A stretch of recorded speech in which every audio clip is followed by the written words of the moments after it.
ওইভাবে নামাজ পড়ো যেই নামাজের মধ্যে আছে মনোযোগ, ওই নামাজ পড়ো যেই নামাজের মধ্যে আছে ভয়।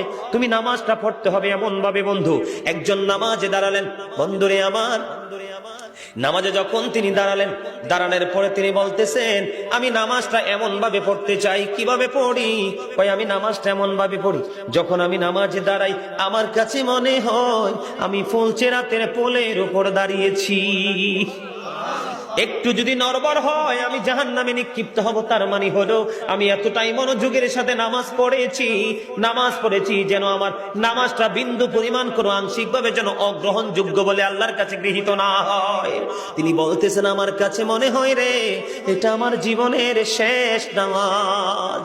আমি এতটা ভয়, এতটা আতঙ্ক নিয়ে, এতটা তাকওয়া নিয়ে নামাজ পড়ি। আমার কাছে মনে হয় আমার পিছনে যেন আজরাইল দাঁড়িয়ে আছে, ডানে বামে সালাম ফিরাতে দেরি রে, আমার কাছে মনে হয় আমার প্রাণ পাখিটা কেড়ে নিয়ে যাবে।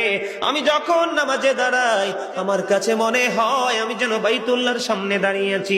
আমার কাছে মনে হয় আমার ডান দিকে জান্নাত অবস্থিত, বাম দিকে আমার জাহান্নাম অবস্থিত। এমন তাকওয়া ভয় নিয়ে নামাজে দাঁড়াই। আর ওই নামাজের